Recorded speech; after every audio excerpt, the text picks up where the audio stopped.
morning. I want to first start off by saying thank you for being here. We appreciate it. The conversation on funding and accountability impacts every single one of us, and so I'm glad that we're able to have the conversation together.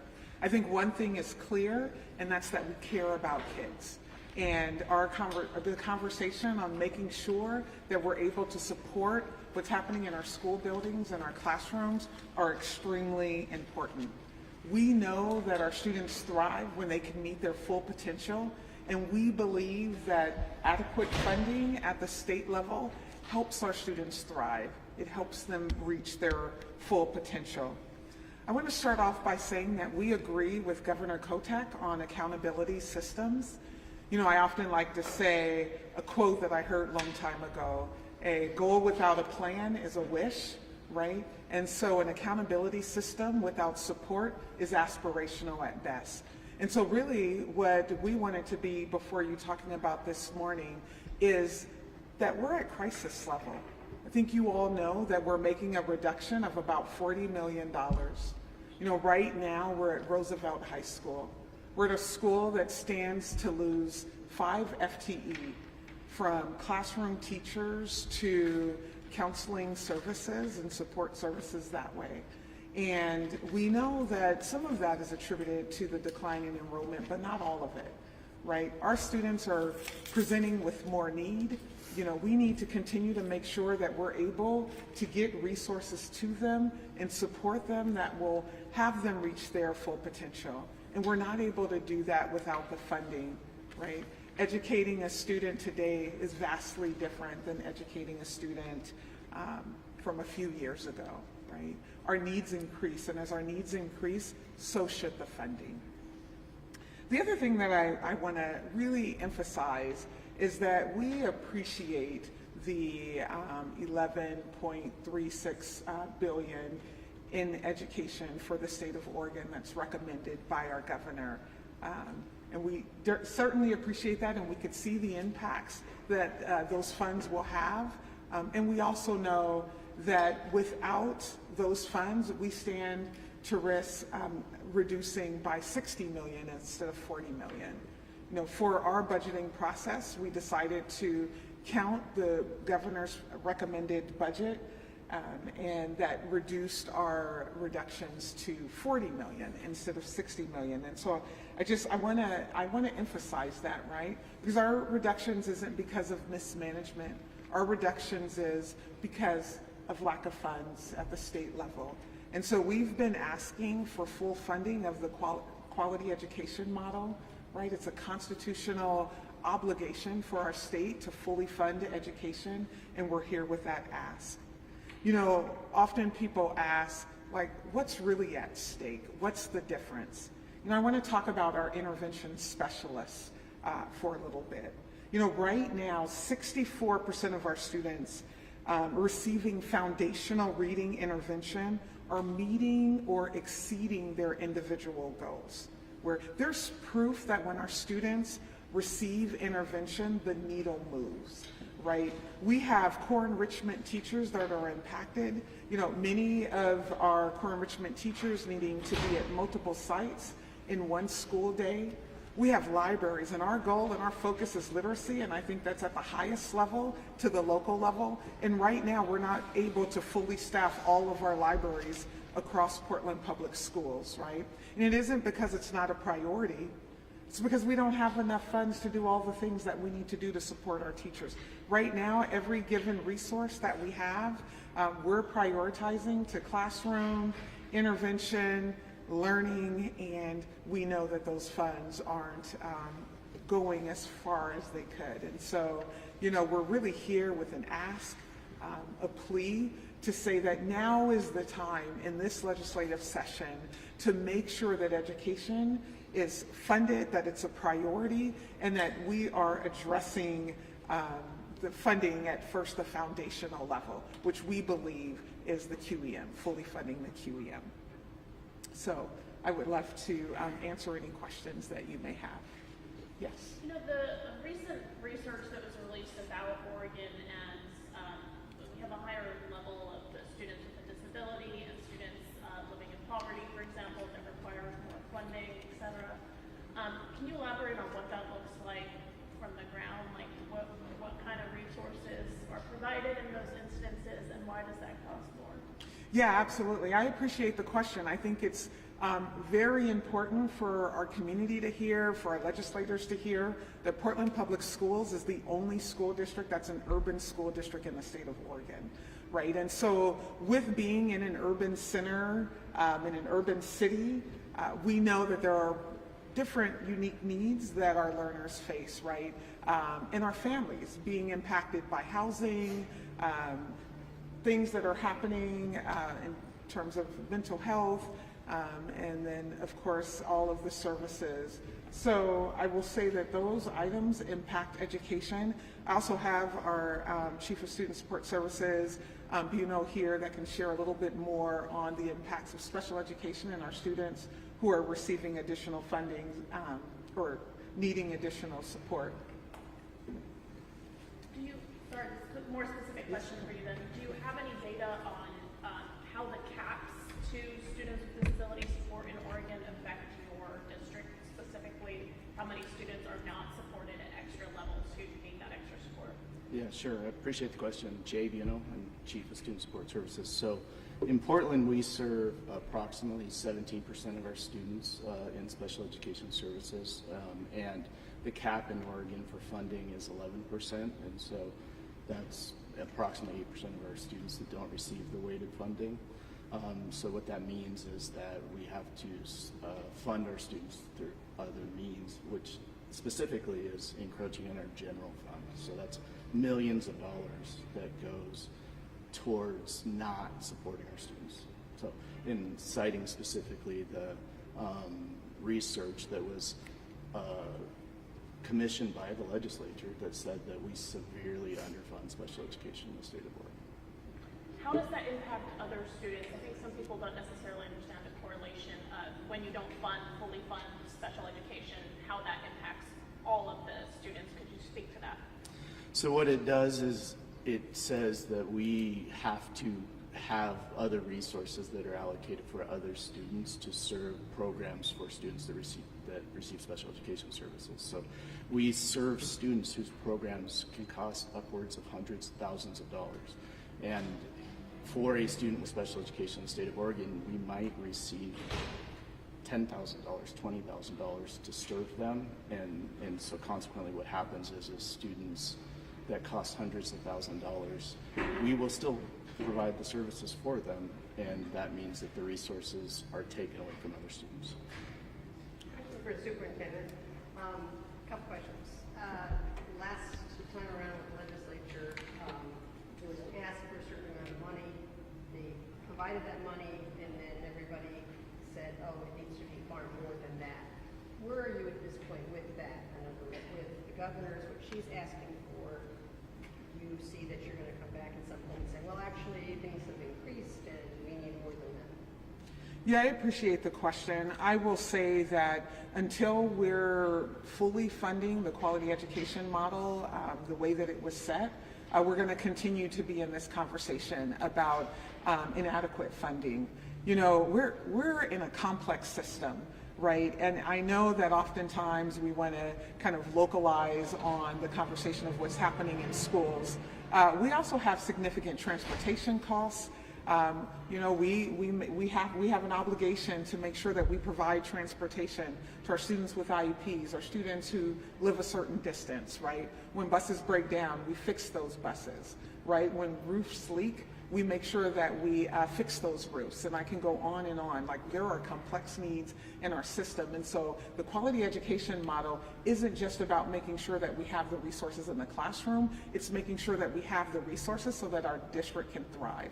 Like transportation, for instance, it's reimbursed at 70%. That's 30% that then we need to fund. And so when we have transportation costs that are over $40 million a year, and we're paying the difference of that 30%, and these are like obligated, mandated transportation that we provide, that's a big ask. You know, the other thing that I'll talk about is our retirement accounts. Right, we have a $32 million difference that we need to make up that we learned about in November, that eats into the resources and the support that we're able to put into the classroom. And so I love the question, and I will just say that we're just a complex system, and we have a tremendous amount of need, and until our need is met, we're going to continue to come and ask. Although the governor yesterday was at a news conference, she was talking about the bill she had for more accountability, and she was all about testing, we need more testing. As you, I'm sure, are aware, parents who say enough of testing, that's really essentially the teacher's job. Teachers test throughout the year, every week, every day. They pretty much have a good handle on where their students are. Where are you in terms of the idea of more testing as opposed to really focusing on the reason why there's performance issues, such as the absenteeism, to be able to help get kids into the class when they're having issues and problems, and smaller class sizes? Yeah, I appreciate it. The question about accountability and testing is an important one. As I said before, we support the conversation on accountability. We want our city to have high expectations for their school district. We want folks in the school district to have high expectations for those who serve, and our families to have high expectations. And I think accountability is a piece of having those high expectations. I will say testing alone isn't going to solve some of the achievement concerns that we have in our system. Support will. Making sure that we have the resources so that we can fully fund our classrooms with the humans that they need to help close some of those gaps in with our learning. And so we are already engaged in conversations about accountability and assessments. More testing, I would love to hear some thoughts on that in the classroom. I think it's important that we continue to center the conversation on the needs of the classroom. I know all the work that we do in district office centers around school buildings, and so I just would continue to say that we're feeling pretty good about some of our monitoring that we have in place. We welcome the conversation about accountability. We're ready to lean into it.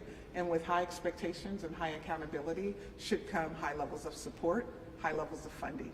Would you rather see that money then spent on working on the absenteeism issue and smaller class sizes?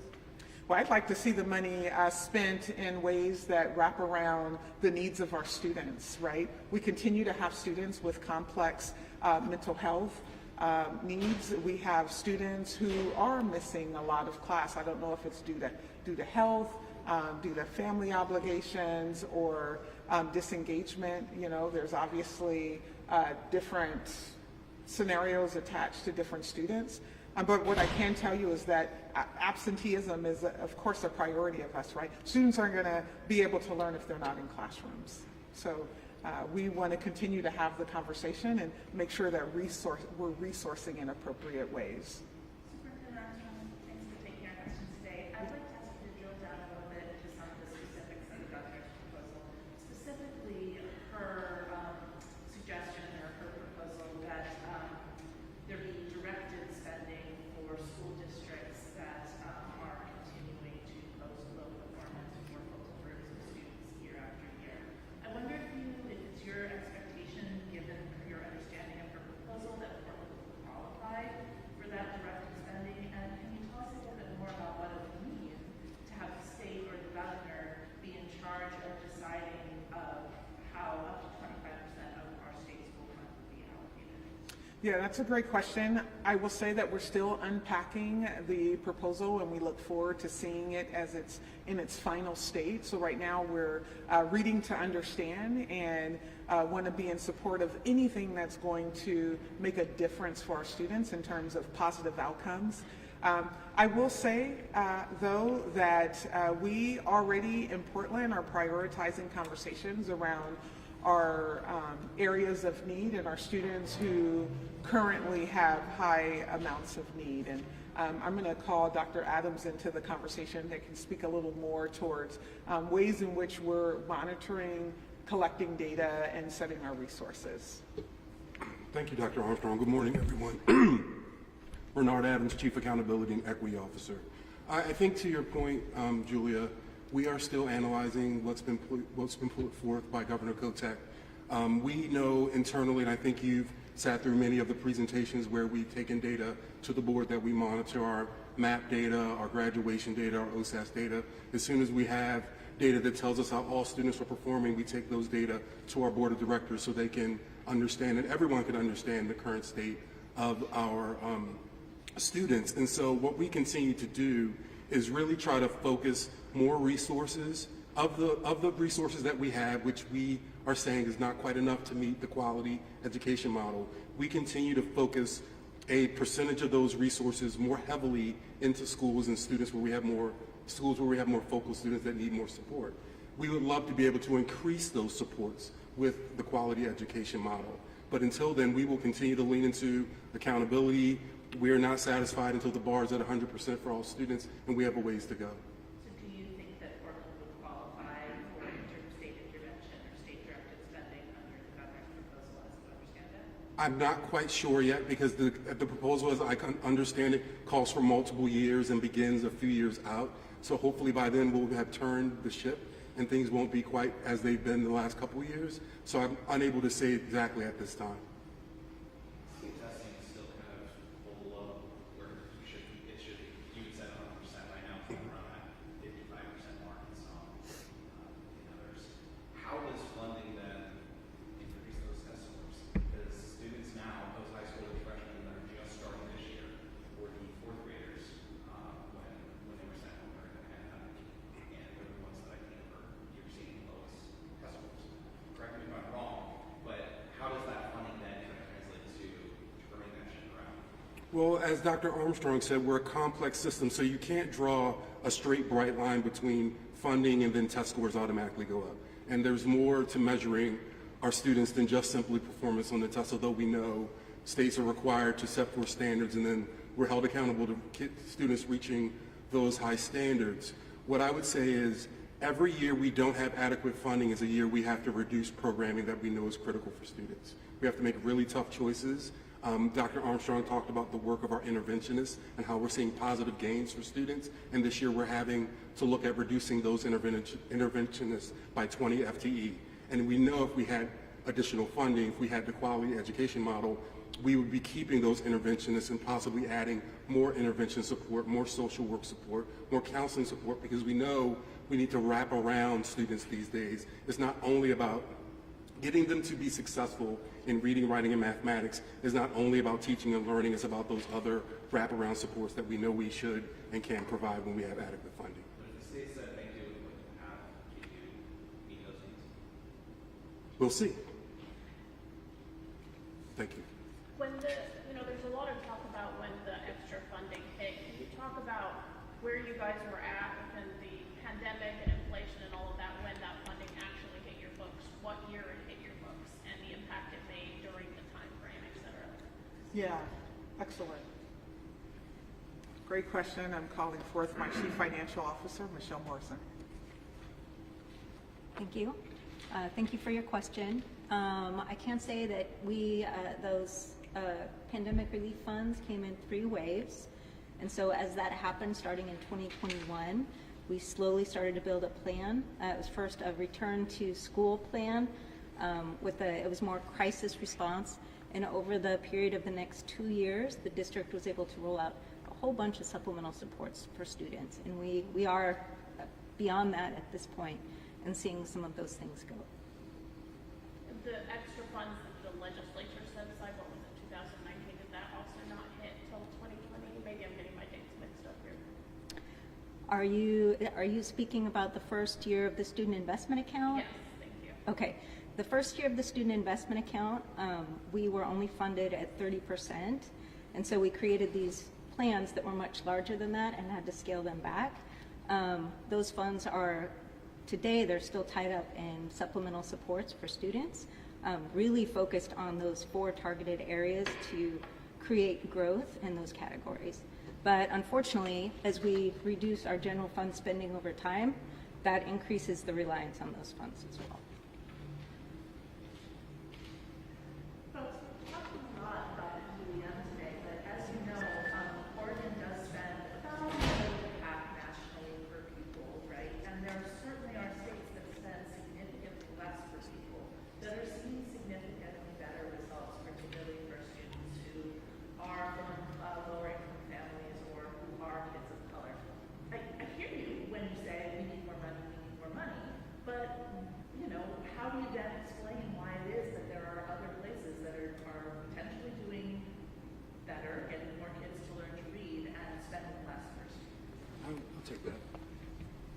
You always ask the best questions. No offense to anyone else. Julie's a tough questioner. If you're talking about states like Louisiana, Mississippi, I think one of the things we see there, and one of the things I would hope would come forth with the governor's accountability bill, is the state departments of education really leaned in and provided resources, coaching support to schools and to districts that had focal students who weren't reading where they should have been nationally or weren't performing mathematics, right? And so we look forward to, I believe, that kind of partnership, that kind of deep investment from the State Department of Education in those states attributed to those results. And I would welcome that kind of investment and partnership with ODE. Do you think that, can you say from a district perspective that you're not getting the kind of support and partnership from ODE that you need right now? No, I wouldn't say that. I would say I would welcome support similar to where we saw results happen in other states with deep coaching support. And I read that as a part of Governor Kotek's amendment to the bill, that there would be deep coaching support. And that coaching support, I hope, would mimic what we've seen work nationally. Yeah, and I think the only thing that I want to add to that too is that when we began to compare states based on funding and achievement, I think it's important that we look at all areas, right? So what's the spending for students with IEPs, right?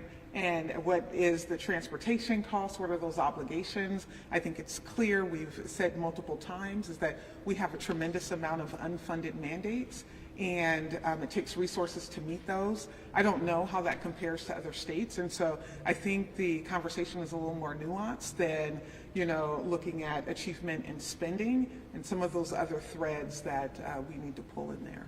We'll take one more question.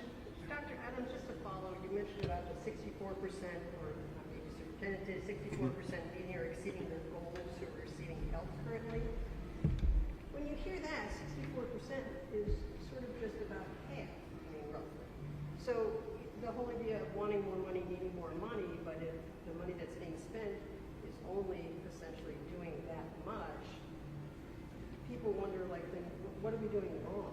At this point, maybe we're more than halfway through the year, and half of them are doing okay. Right, well, first I would say the 64% is more than half, and to be fair, and without that intervention support, we didn't have 64% meeting those goals. And so we know that when we put supports in place, and during our first year of the interventionists, we weren't necessarily able to have a full person at every school that needed intervention support. And so what we are seeing are promising results. Is 64% enough? No, it isn't. We need 100%. But we need to also back our resources into things that we know are working. And our interventionists, our early evidence is showing that those positions are working in our schools. So why would you cut them? As I said earlier, we've had to make tough choices around what we can keep and what we can't. When you work in a school system and 85% of your funding is people, and then the majority of your people are in buildings, there are really tough choices that have to be made. We're not reducing all intervention support. We still have many interventionists, and we would like to have more. Yeah, and I think just to wrap up as we conclude, what I really want to make sure that our public hears is that we believe in our Portland Public School teachers and the work that's happening in classrooms. Like, we believe that every single one of our students, every single one of our schools can thrive, can exceed standards, and the ask is very simple. We just want the resources to continue to move the needle in ways that we've already planned, and we need to make sure that we're resourcing in ways that our teachers continue to show up and lean into hard conversations about what it means to grow literacy, to make sure that our students are thriving academically, to be in the conversation of improvement and results. That's what we're all here for. That's what we expect. And that's what we hope happens when our legislators fully fund education in the state of Oregon.